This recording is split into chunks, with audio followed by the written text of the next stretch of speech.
I thought it would be a great idea to do a call around data on like which marketing list.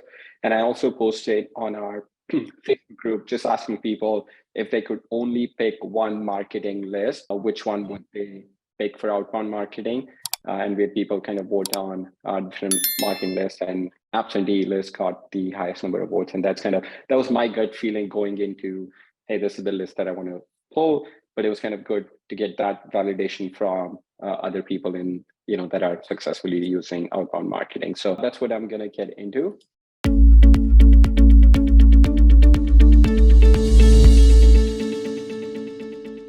For those of you who don't know me, my name is Sharad. I'm the owner and founder of REsimpli. I live up in Toronto, Canada, right outside of Toronto, Canada. But I do my investing in Northwest Indiana, right outside of Chicago. For anybody who's not familiar, it's practically a suburb of Chicago, about 30, 40 minutes outside of downtown Chicago. So my office in Indiana is about 30, 40 minutes outside of Chicago.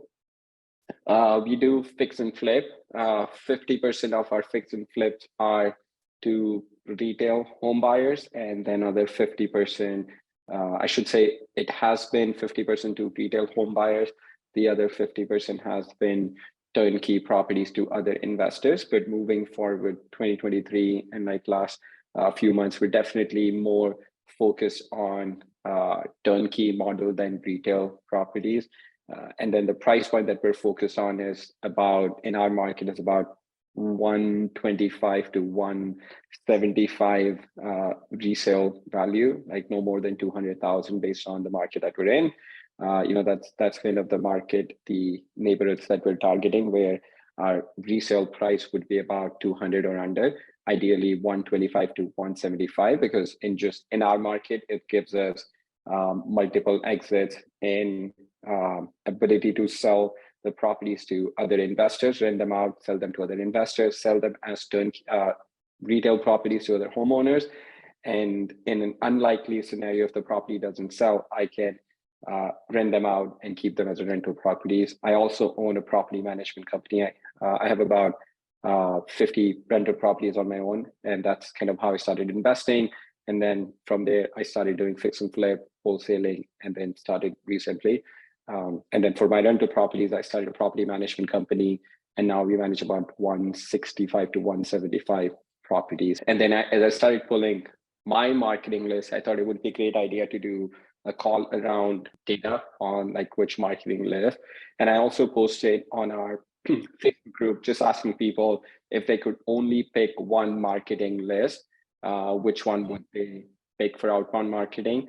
And we had people kind of vote on different marketing lists, and absentee list got the highest number of votes. And that was my gut feeling going into, hey, this is the list that I want to pull. But it was kind of good to get that validation from other people in, that are successfully using outbound marketing. So that's what I'm going to get into.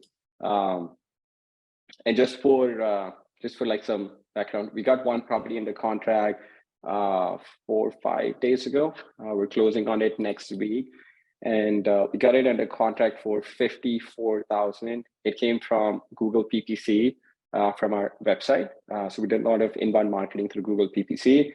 Came from Google PPC. We're buying it for $54,000, and we should be putting about $40,000 is kind of roughly our rehab number.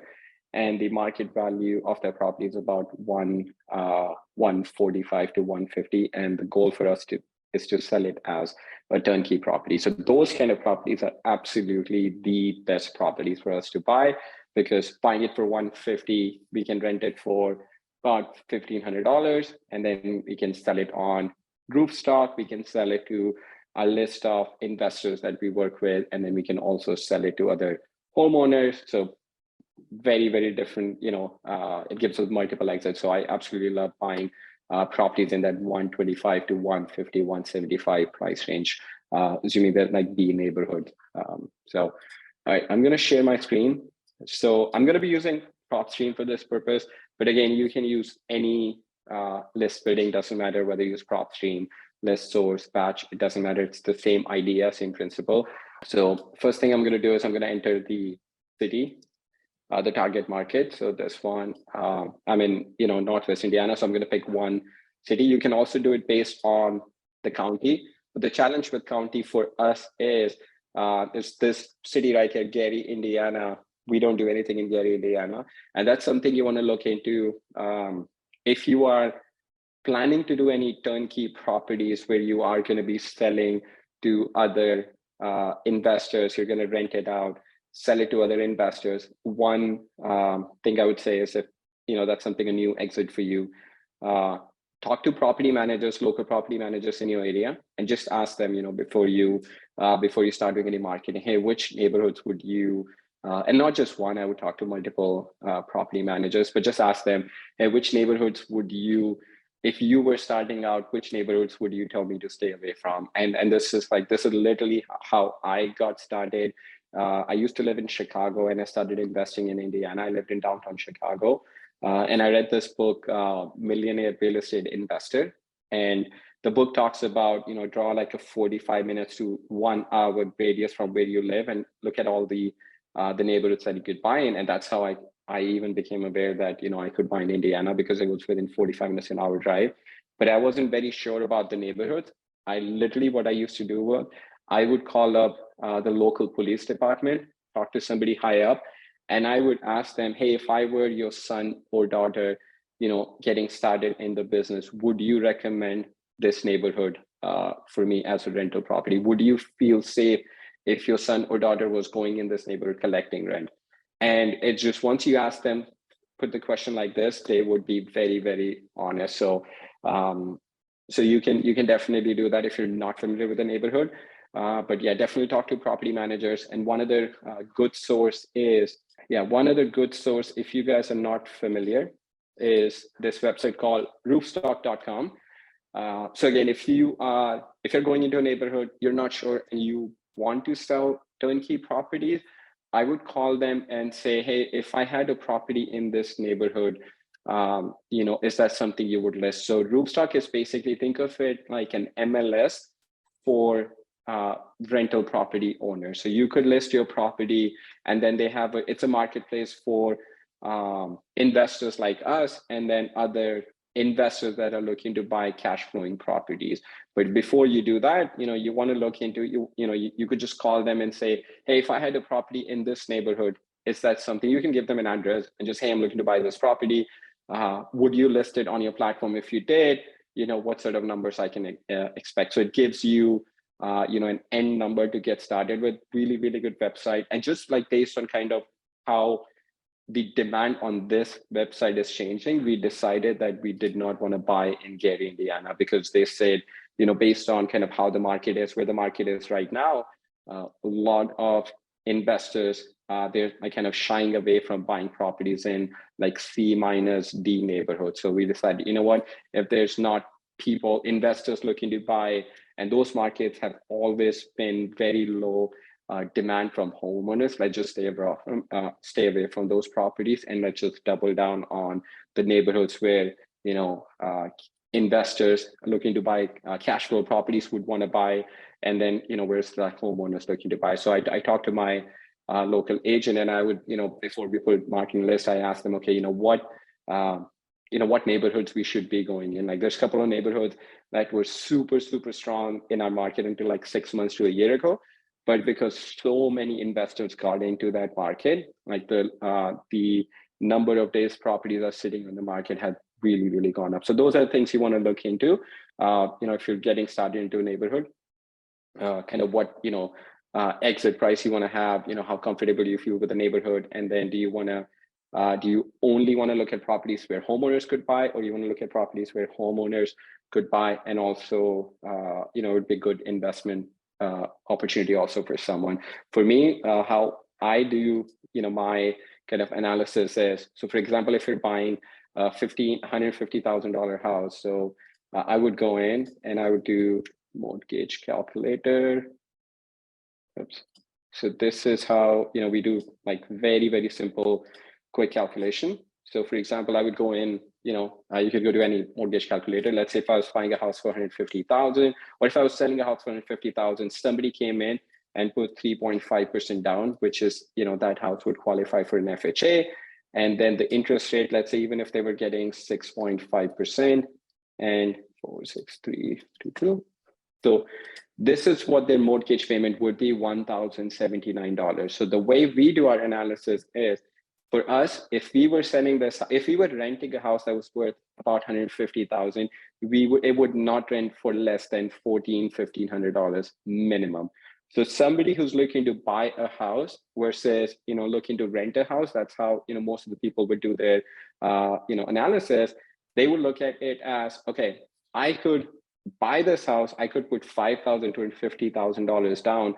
I could buy this house and be locked in on a monthly mortgage of $1,079, or, I would have to put 2 months of rent down, come up with 2 months of rent, and that would be about $2,500 to $3,000 down on that, and my monthly rent would be about $1,500. So that's, if you were not giving any credits to a homeowners. In our market, most of the times, almost every time when we're selling a property in that price point, it's very, very common that you're giving some sort of a seller's credit, seller is giving some sort of a credit to the buyer.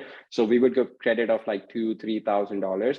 So instead of actually coming out of pocket with $5,000 to $50,000, a lot of time they will be coming out of pocket with like $2,000 or $3,000. So almost the same amount. In some cases, less amount of money would be needed to buy a house than for them to actually rent a house. So I would definitely look into this. Again, you can go to any mortgage calculator, but if you're not doing that, I would definitely do this analysis just so that you have an idea. If I'm selling this house, how much would somebody's mortgage payment would be versus if I'm renting this house. So let's say if, in my market, if I go to $250,000 house, first of all, they'll have to come up with more money out of pocket. Let's say they come up with, 5%.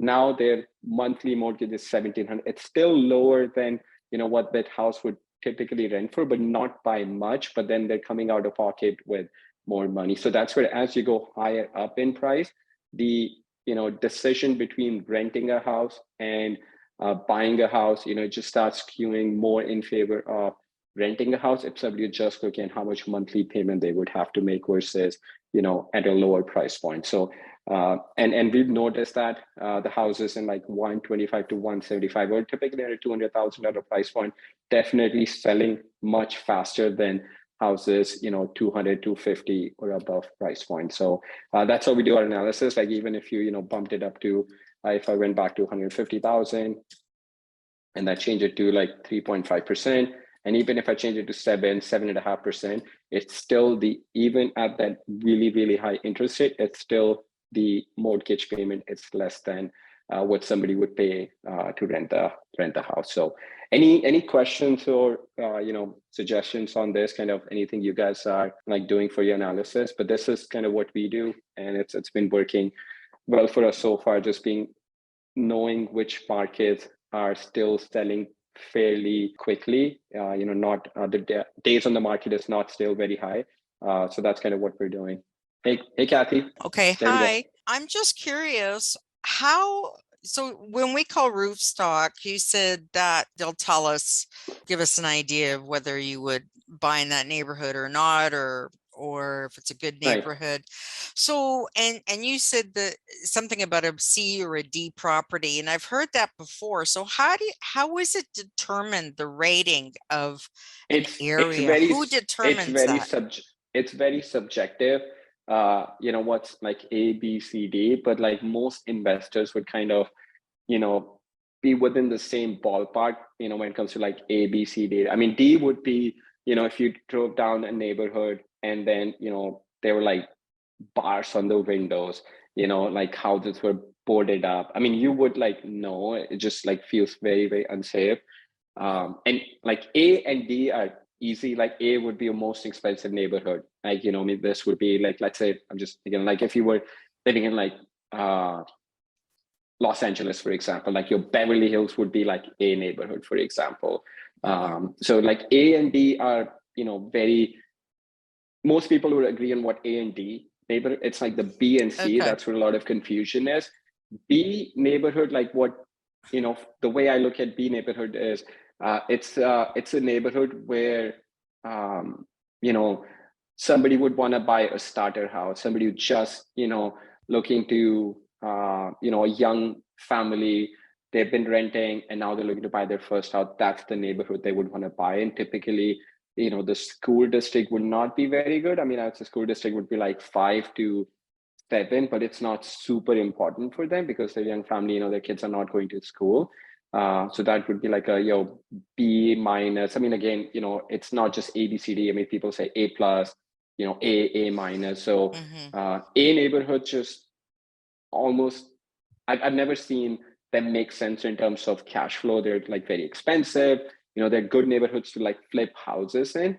And D neighborhoods are, depending on how bad the neighborhoods are, D neighborhoods are good for buying cash flow properties, but you would see in terms of percentage of properties that are owned by absentee owners, it's going to be very, very high, properties owned by landlords versus properties that are actually owned by people that are living in that house. And then C would be, there's like a, I would say like 50-50, at least kind of that's what it is in our market still, a little bit more leaning towards properties owned by landlords in C. And then in B, you would definitely notice that more than 50% of the houses are owned by people that are living in those houses rather than rental properties. Okay. Right. Yeah, but then I would drive around the neighborhood.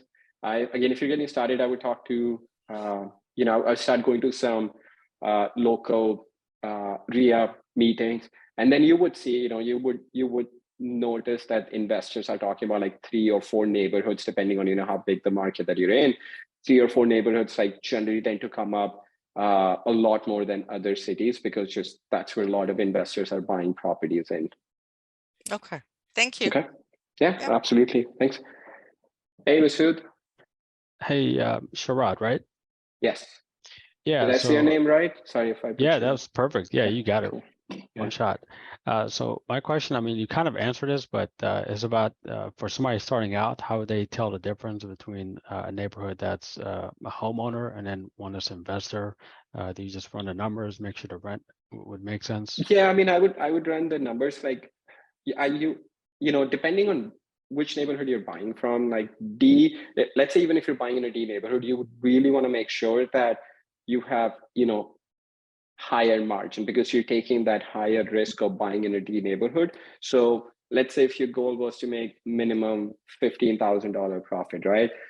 In a D neighborhood, I would at least want to make like $25,000 in profit because there are chances of things going wrong. I mean, there's a higher chances of, break-ins on that in that house, versus like a B neighborhood. And then as you're driving around, let's say if you're driving around the neighborhood, you will see that, if you notice that a lot of homes are boarded up in the area. And then, you see lawns are not being kept very well. There's like overgrown grass, and then abandoned houses, vacant houses, and boarded up houses. You will know that, hey, this is not, I mean, like, the question I used to ask was, hey, would I live in this neighborhood? Would I feel safe if my, wife, had to go and collect rent after dark, for example? And I've been like everybody in my property management team is a female. So that's kind of good, like check for me, before now we know the neighborhoods, but, when we're starting out, I would ask them, hey, would you want to manage property in this neighborhood? If they say no, then there's no point for me to buy that property, if my property manager doesn't feel comfortable buying. So that's always a good place to start out with. Like you look at, the end, you start with the end in mind, right? You look at, okay, the people that are going to manage my property, how comfortable do they feel? If you are looking to buy a rental property and you want to rent it out, you start out with asking property managers. I would not just call one, I would call like 5 different property managers and ask them, hey, if I had a property in this neighborhood, would you manage that? If they would, then ask them, okay, how much would a 3-bedroom, 1-bath rent for? How long would it take for that property to rent? How confident do you feel on how much you can rent it for? Once you started doing that, you'll have a pretty good idea on, talking to 5 different property managers, how comfortable do they talk about a neighborhood? Same thing if you're doing, if you were going to sell a house, I would, instead of property managers, I would call 5 different agents in the market. And the good way to do that is you could go to Zillow, Redfin, or any of these websites and just look at, let's say you started with a neighborhood, look at houses in the neighborhood, for example. You look at houses in the neighborhood, see, if you see a same agent's name show up in multiple listings, then hey, this agent is pretty active. I would just take them out to lunch and ask them, hey, I'm a new investor getting started, and this is kind of the neighborhood that I'm thinking of investing in. If I had a property in this neighborhood, how quickly are those properties selling?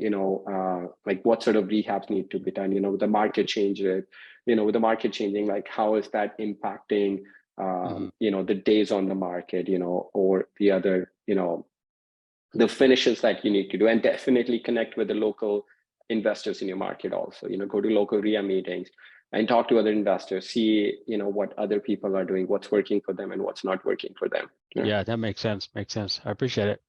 Yeah, absolutely. Phil Long had the question, have you ever compared the data between ListSource and Propstream? Phil, I have not, but I imagine they're very, very similar, because they're, ListSource is, I forgot the name of the company, but Propstream, I believe, gets their data from First American. But at the end of the day, all these companies, whether Propstream is getting their data from First American is getting their data from county. At the end of the day, they'll be very, very similar. The biggest difference, I would say, would be the filters that you have. But if you just said, hey, you want to look at a 3-bedroom house that's, 40. I mean, again, like some difference would be in terms of like how they're calculating their equity. So that's another thing, how they're calculating the market value of the house. So that would be a little bit, that could be off by like 5-10%. Not saying one would be better than other, but it could be off by like 5-10%, depending on the different neighborhoods. But I would say they would be very, very similar. The difference would be, something as simple as like, how do you like using Propstream versus ListSource? If you're just buying data one time, and it's going to cost you, let's say, $100 to just buy that data, then you could just buy it from ListSource because you're just paying it one time. But with Propstream, it's going to be a monthly fee for that. But in terms of like quality of data, I would not think there would be a big difference. The difference would be the filters and like the the functionality side of it, but not in terms of the data. And thanks, Rod. Yeah, absolutely. Cool. Anybody else has any other questions before we kind of get into the list pulling side of it? All right. So in my market, I'm going to start with Hammond, Indiana, and then this is let me clear this out. So I'm going to start with Hammond, Indiana. That's one of the cities. I mean, again, you can do this based on county, city. I believe you can do this based on zip code. Or yeah, you can do this based on zip code also. But I'm just doing based on the city that I buy a lot of properties in. So I'm going to do Hammond, Indiana. So once you do that, it's going to give you basically a list of all the houses in Hammond, Indiana, like 25,926. So Phil, this is where if you compared, for example, the city without applying any filters, like these numbers should exactly be the same, but they would be like off by very small percentage, in either direction. But because I haven't applied any filters, so it's just showing me all the houses in Hammond, Indiana, that there are. So now you can go into the filter side of it. Do you want to look at owner? And I'm just going based on kind of what I am doing in my business.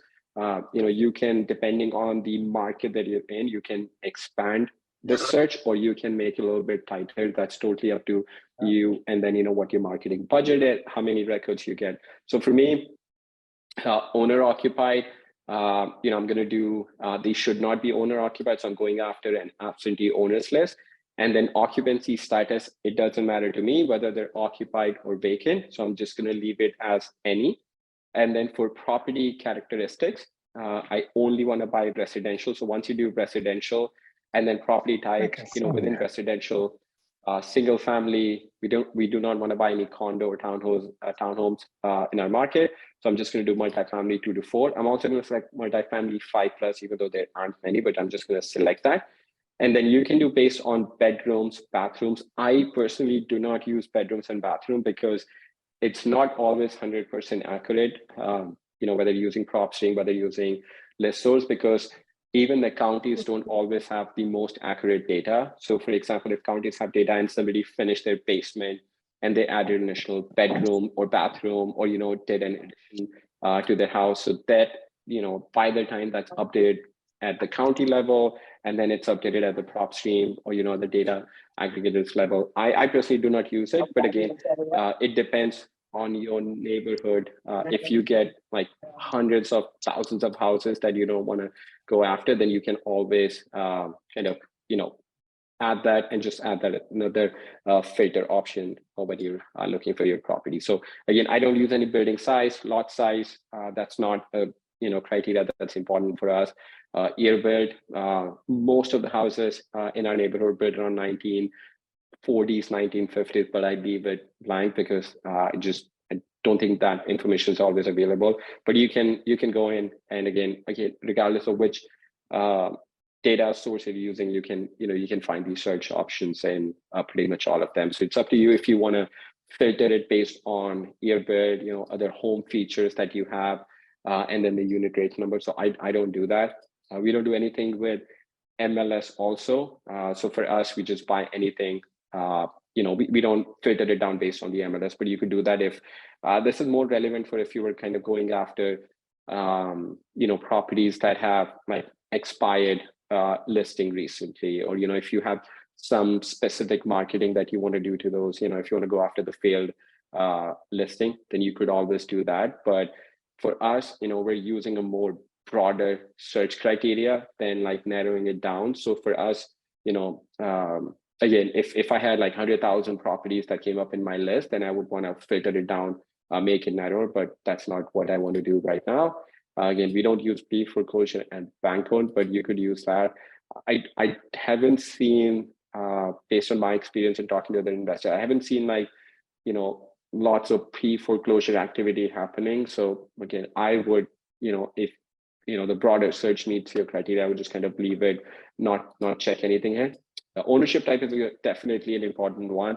So the way we're going to think of this is if you are buying, so essentially what you're looking to do is you're looking to buy properties from somebody that's had motivation to sell a property at a price where it would make sense for you to buy it as an investor. So, years of ownership is very, very important. You want to make sure that they've, or at least in my experience, I think I bought like maybe one property that I bought from someone who had just bought the property within last year, but it wasn't from the marketing that we were doing. They reached out to us through our Google ads. So, but if you're sending any outbound marketing, it's pretty standard where years of ownership, you want to, have a minimum of 5 years of ownership, like that this owner has owned the property for at least 5 years before, they would have, before you would market to them. Somebody who's, bought a house, let's say in last 6 months, right?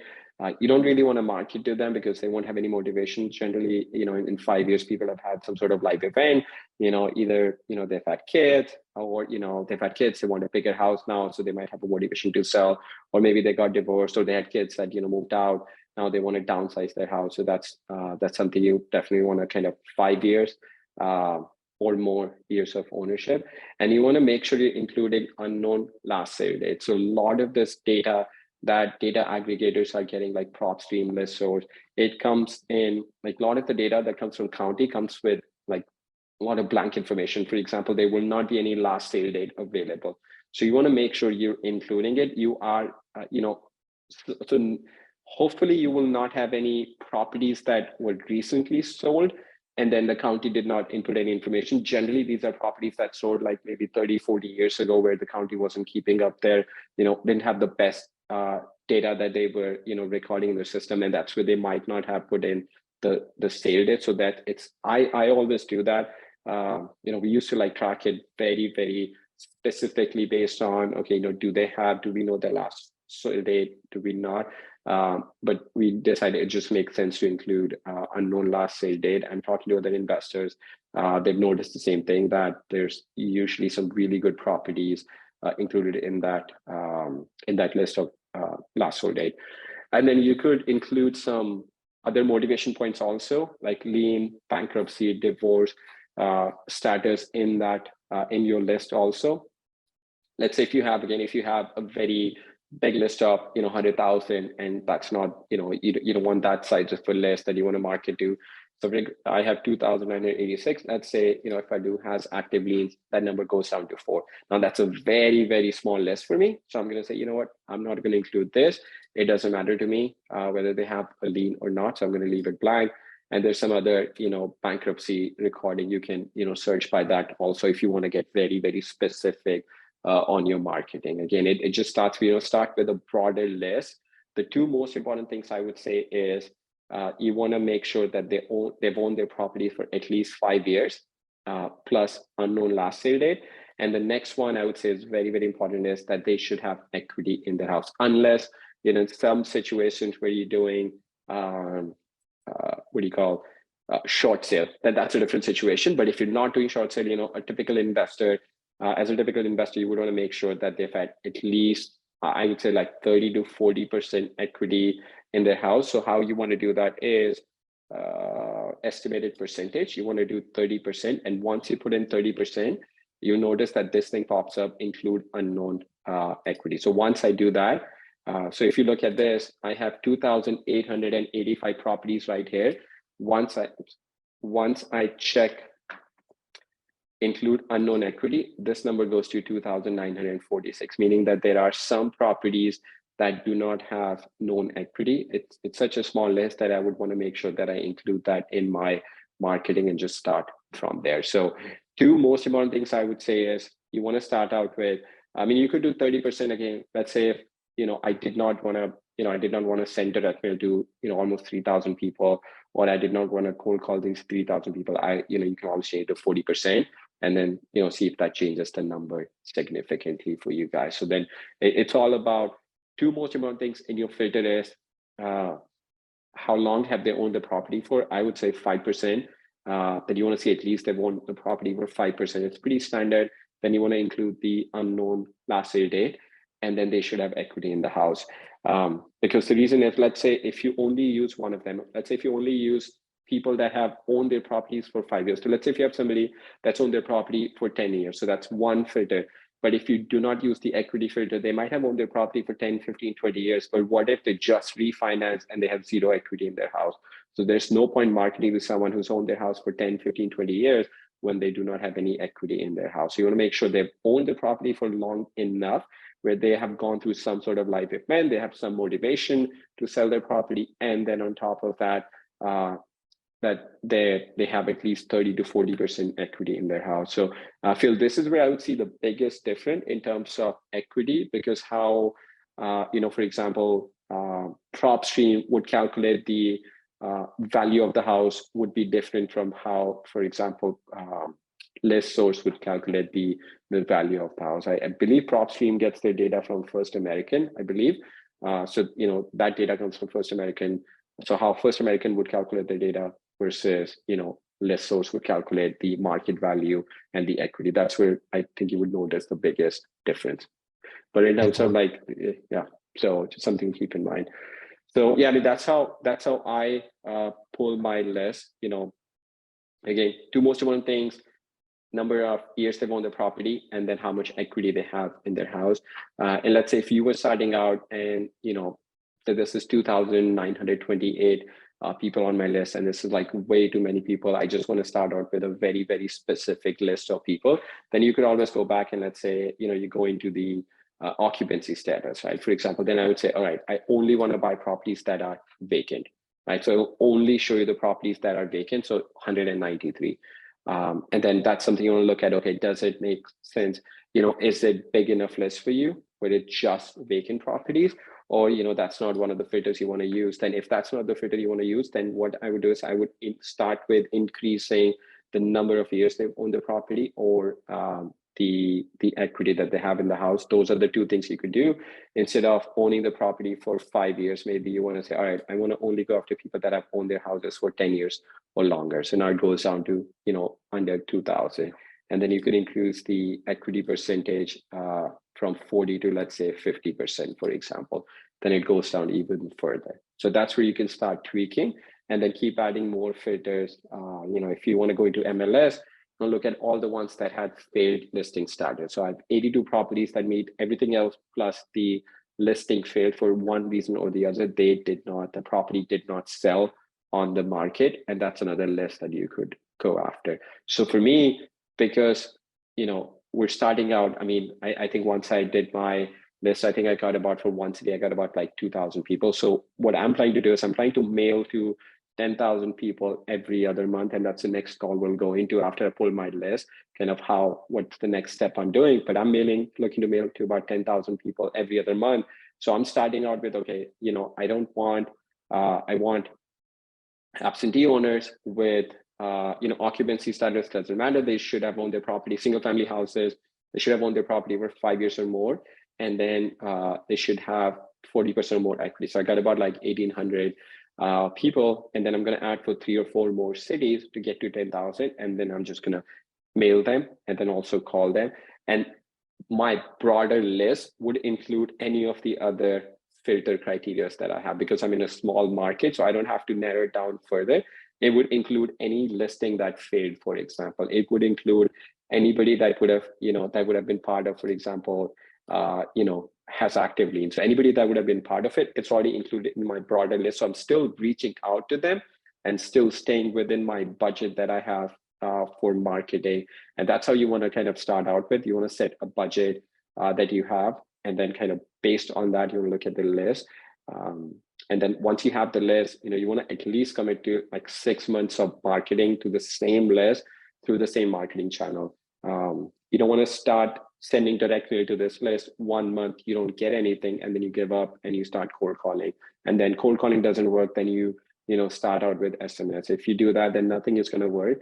At the end of the day, every single marketing channel is going to create leads. It's going to create deals. The most important thing is, I would say, one thing I would say that's the most critical thing in marketing is just stick with a marketing channel for at least 6 months. Whatever you feel comfortable with that you can stick with it for at least 6 months, that's the one I would start with. I would not start with something that's working really well for somebody else. SMS might be working really well for somebody else. Cold calling might be working for someone else, or direct mail, or whatever marketing channel. But start with one that you can commit to for at least 6 months based on the time that you have, based on the budget that you have for marketing, and based on how comfortable you feel. Do you feel comfortable enough to just cold call, thousands of people? And then you're not just calling them one time. You want to call them like 3-4 times over that 6 month period. Do you feel comfortable with that? Do you feel comfortable with sending cold SMS? Do you feel, do you have the budget to send direct mail to these people for at least 3 to 4 times over that 6 month period?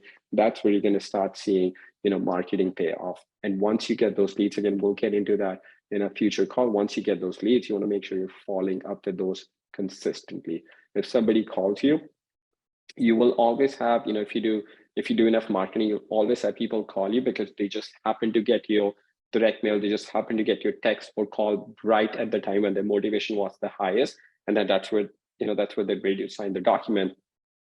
The chances are they might be interested in at that point just to kind of start the conversation, but may not want to sell their house at that time.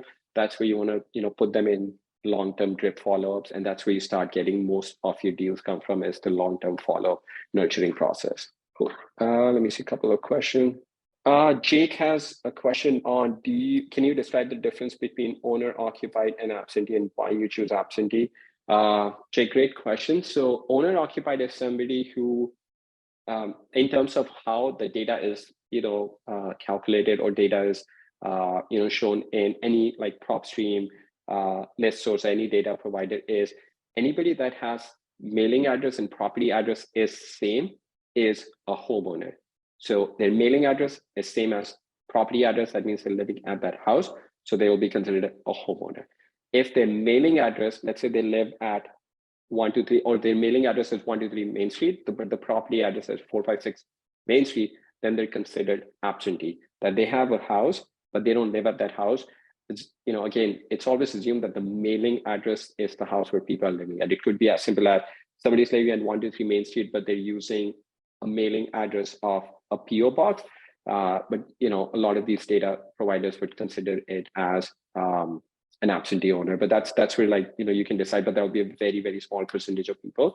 But typically, owner occupieds are people that bought a house to live in that house for themselves. Vast majority of those owner occupied people would have their mailing address same as the property address. Absentee owners are people that bought their house and, either they bought it as an investment property or they bought the house to live in, but decided to keep it as a rental. And now, 4 or 5, after owning it for like 5-7 years, they moved it to a different house, still kept the original 123 Main Street. So that property, 123 Main Street, would be considered an absentee owned property, because the owner of that property is not living at that property, they're living at a different property. And then why I choose absentee is because typically, everything else being equal, an absentee owner would have more motivation to sell their property than somebody who's living in that house. So, let's say if I'm living in 123 Main Street and I also own the property next door, or maybe like in a different city, let's say 456 Main Street, everything else being equal, if I had to choose to sell a property, typically, I'd be willing to sell 456 Main Street, either it's going to be rented out to someone, and there's always like some sort of issues going on with rental property. So people that do not buy properties with the intention of being a landlord for long term, they don't like dealing with tenants. Like even if a small issue of, a doorknob not working, or, like a small plumbing leak would, as somebody who owns like 1 or 2 rental properties, they get freaked out. They just don't want to be a landlord. So they would have more motivation to sell that absentee property versus the property that they live in, that's their home. So, and again, also looking at, talking to the investor, looking at the data within REsimpli, generally absentee list performs better than owner occupied. Again, that's a filter criteria that you can use. If I did not, let's say if I remove this, and if I was okay going owner occupied or absentee, if I do this, my list goes up to 12,152 from 1,917. So it really, like, you would have, I think somebody had a question of how can you tell how many which neighborhood has how many absentee properties versus owner occupied property. This is a good way to tell. So if I look at just owner occupied, based on every other criteria, I have 10,000 properties. If I look at just absentee, I have 1,907 properties. So it tells me that vast majority of properties are owned by owner occupied. So this is a good neighborhood. It's a Hammond, so we're very familiar with the neighborhood. But that's another way to tell, looking at the data, how many properties fall within the absentee filter versus owner occupied filter, keeping everything else the same. All right. So Kevin has a question. Could you show us, Jake, let me know if you have any follow-up questions to that. Could you show us how to save a Propstream list and import it into REsimpli? I've been having trouble doing that.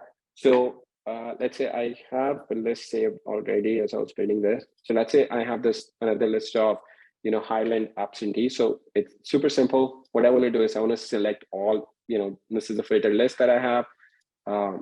This is, yeah. So this is the, I don't know, for some reason it cleared out my filters, but what I want to do is I want to just click export right here. It's going to export everything out, all these 183 records out of my account. Then next thing I want to do is I want to go into my account. I will go into this a little bit more in detail next week call. So I want to click on add. Let me find that list. I downloaded it as Excel. Let me change it to CSV. Yeah, so before you importing any list into REsimpli, you just want to make sure it's saved as a CSV format, not an Excel format. I'm sure there's a way to change that to CSV exported list when I'm exporting it from Propstream, but I didn't look into that. So I'm going to go ahead and in my downloads, exported list. So I'm going to go ahead and select this. Once I do this, most of this information should automatically be mapped correctly, like based on the address, property street address. If you have unit numbers, then you can do like the unit number, property, city, state, and all the information that you're importing, all the information that all of this that you want to import, you want to make sure it's mapped. Mailing address, county, you don't have to, our system would pull automatically. And then the other thing would be first name and last name. So you want to do first name and last name. And once you do that, go ahead and do this. And then this would be my absentee list. Then you would just go ahead and select absentee. you're not opting out anything and marking anything as return mail skip list, just go ahead and click submit, and then it would pull all the data in. So 183 would just take a couple of minutes and the data would get pulled in. And again, we'll do a little bit deeper call into it next week. And then once you pull the data, from different sources, like how do you stack that? And then like, how do you just make sure you're really reaching out to the most targeted prospects that you have in your marketing list? So any other questions on this? Do you guys have anything else I can answer on the marketing side or on the list pulling side, or anything else that you have related to marketing or data or anything else?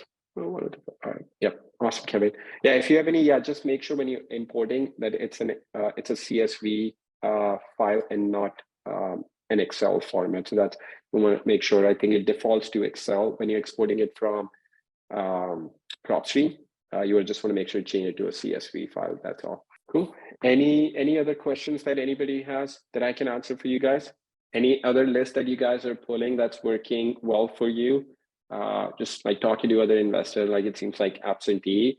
Again, if you're in a bigger market, filtering absentee to vacant, I would say is generally tends to be a very, very good list to go after the vacant properties. It's not always going to be 100% accurate, but it would be 80 to 85% accurate, whether the property is vacant or not, because that data comes from USPS, and it's not always, it's just impossible to always have that 100% accurate. But, even with that 80, 85% accurate vacancy data, it generally tends to be a very, very good list. Like when I was pulling my list, I did not filter it out for vacant. So my list would include vacant properties anyway. So I don't have to worry about like taking down. I just included vacant. So my list is broader. So I'm including vacant also in my list.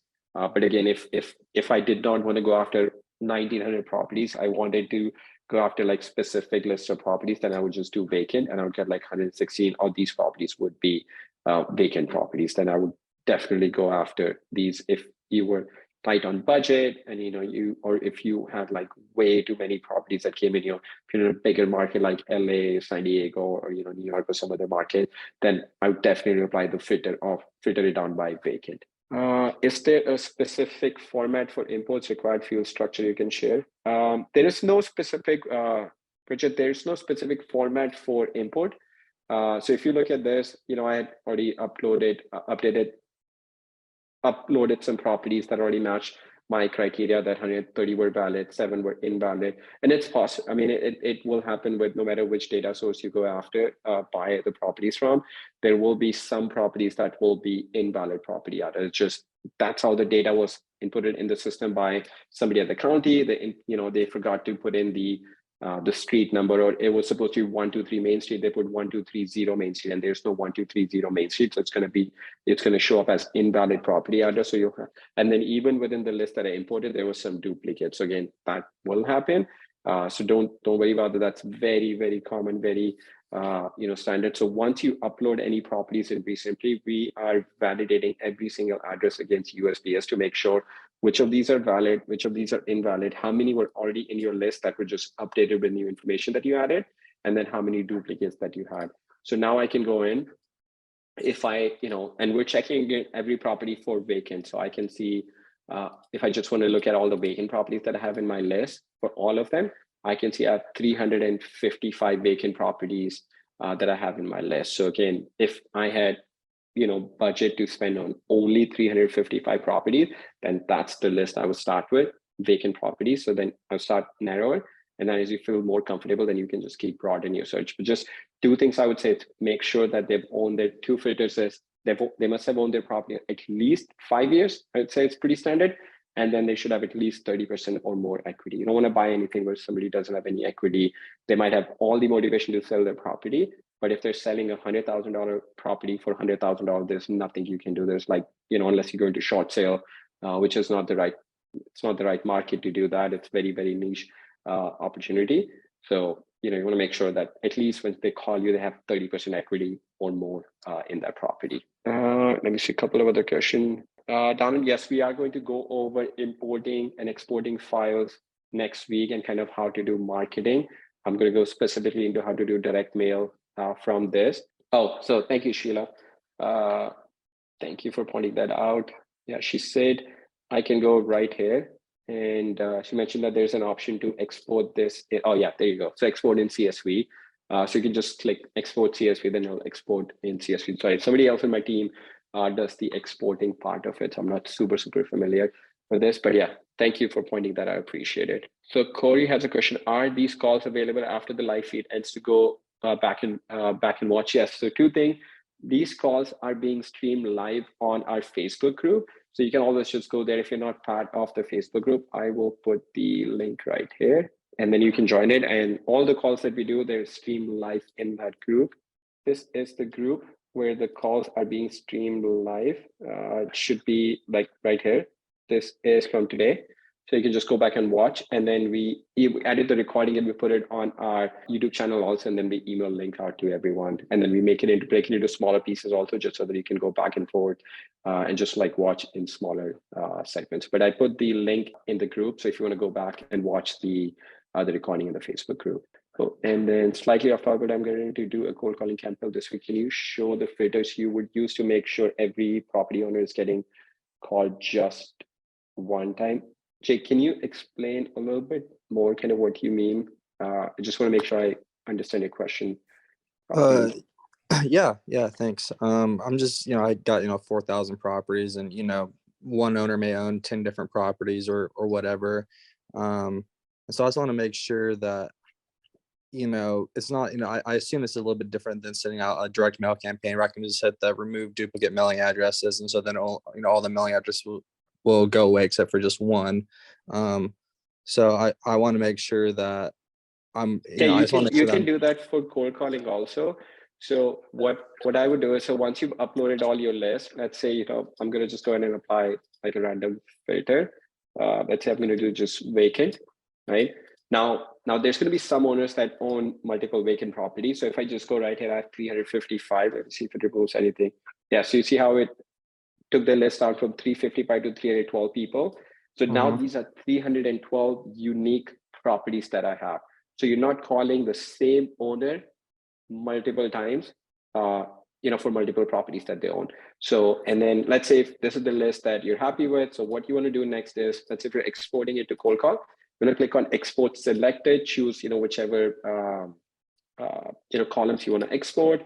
And then, so this is where you want to make sure. So even though you're calling an owner for one property, let's say if you're calling me and I own 123 Main Street and 456 Main Street. However, depending on how you want to market it, if you want to update my marketing information that you've called me for both 123 Main Street and 456 Main Street, because I'm going to have the same phone number.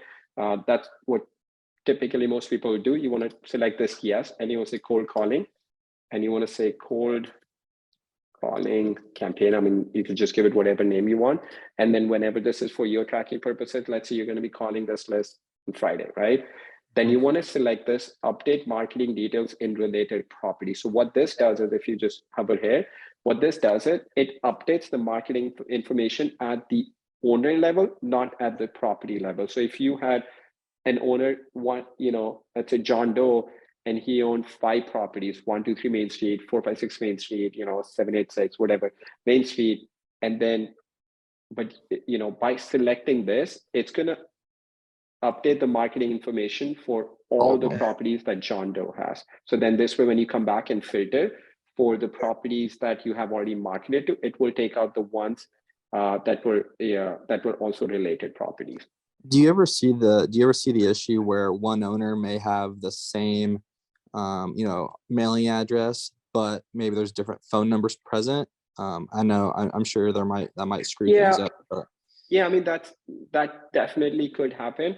So what you would want to do in that case is, let's say you call these people, you want to update the phone status, and let's say you called 100 people, and then you have properties that you've called, and then whichever dialer you're using, it's going to give you some information on phone not working, busy, wrong number, or whatever that might be. Once you have that data, you want to import it back into REsimpli. So you keep all your data organized, and then that's where you want to update the phone status. Then you can filter by specific phone status that you have, and then go after only the people that do not have a wrong number. You can apply some other filters based on phone status. So for example, if you want to exclude any phone status that is wrong number, right? Or it's already attached with the lead.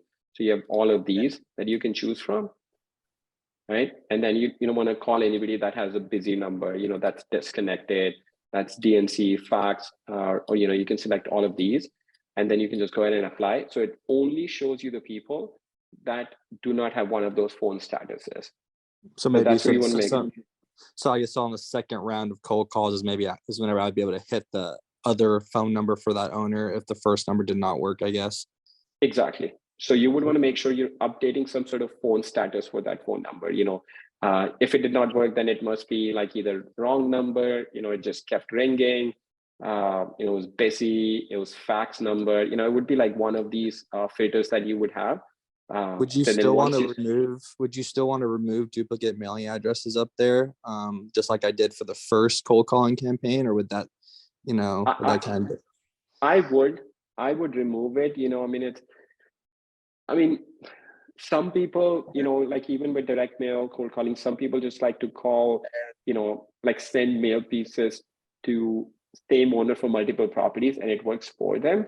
But for me, I like to just send one owner, one mail for multiple properties that they have. But it's up to you. I would remove it, if you, again, this is just going a little bit into kind of, we're rolling out our own dialer. When you'll be calling from right here, it's going to pull all the data and it'll show you how many other properties that this person has. So then you'll have that data, and it'll update phone number. It'll push the phone number in all the properties, for example. So you don't have to keep kind of managing all of that on your end. Okay, cool. Thank you. Yeah, cool. Awesome. Any other questions, guys? Do I have to use the company email to join the? No, you don't have to use company email. It's like you just have to use your Facebook group. Facebook account. So when you click on that, it'll and you can just join through that. So if you just send a request, somebody on our team will approve that request for you guys. All right, guys. If I can ask you for one huge favor, if you guys can do this, we're trying to track some like reviews, and it really helps everybody on our team kind of just see everything that they're doing, whether they are, a developer, whether they're in the support team, marketing team, that everything that they're doing is, making a difference to other people, adding value. If you can please take you less than 60 seconds, go to that link and just leave us a 5-star review. That would be really, really awesome. Would mean a lot to everybody on our team, just knowing that, in their own way, they're adding value to you guys. So if you got any value, if you guys can please take 30 to 60 seconds, leave a quick review. It would be super, super beneficial. Cool.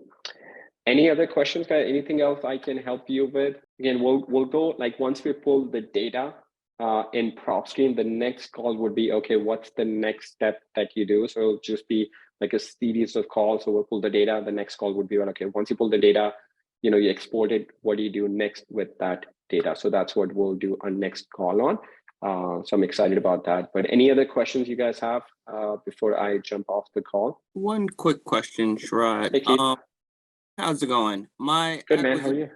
Good. My acquisition manager is trying to do callbacks from within REsimpli, and he doesn't want to put his number in there. Is there a way to forward the number that comes up directly to his phone? Yes, you can. Yeah, you can do that. So you are wanting to call from, your acquisition manager is wanting to call not from his cell phone, but one of the phone numbers in REsimpli?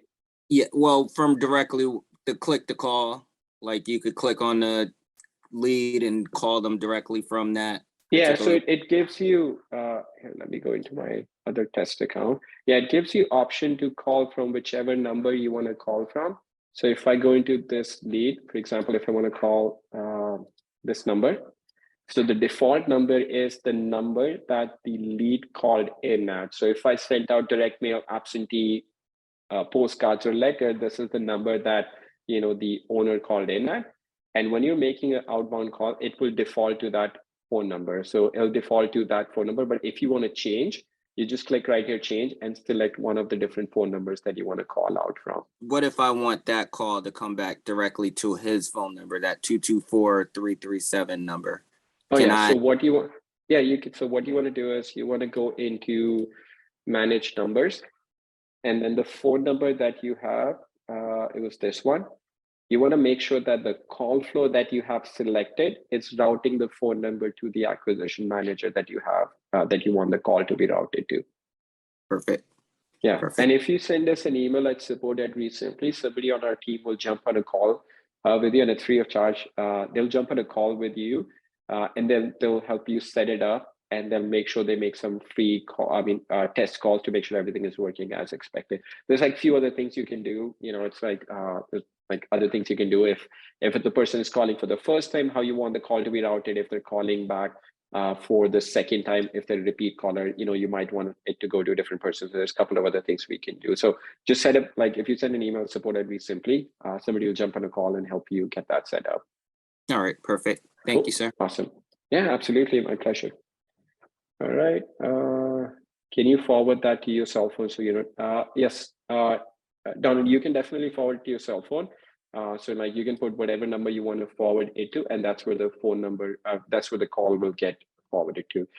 You can answer the call even within the browser. So I could be logged in and a call might pop up and I can just answer it from here. And I can also have it forwarded to my desktop and my mobile app and my cell phone at the same time. Wherever I pick up, it'll just connect it there and then disconnect the other call. So there's lots and lots of options that you have. But again, I mean, our team will help you get that all set up, you know, free of charge. So just send them an email at support@REsimpli, and they'll help you get started with that. And they'll make some test calls to make sure it's all set up correctly. Any other questions, guys? Anything else I can help you with? Cool. I'm excited about next call, just to kind of go into the next step of, you know, pulling the list and what's the next step. But yeah, we can just, you know, go along this. But if you guys don't mind, if you guys can go to this link, and then I'm going to put it in the chat. If you guys can leave us a review, that would be super, super helpful if you got any value out of this call. All right, guys, thank you so much. Have an awesome rest of the week. I'll see you guys next week on Tuesday, and then we'll do the next steps. Once you pull the list, what are the next things to do? Thank you, guys. Take care. Bye-bye.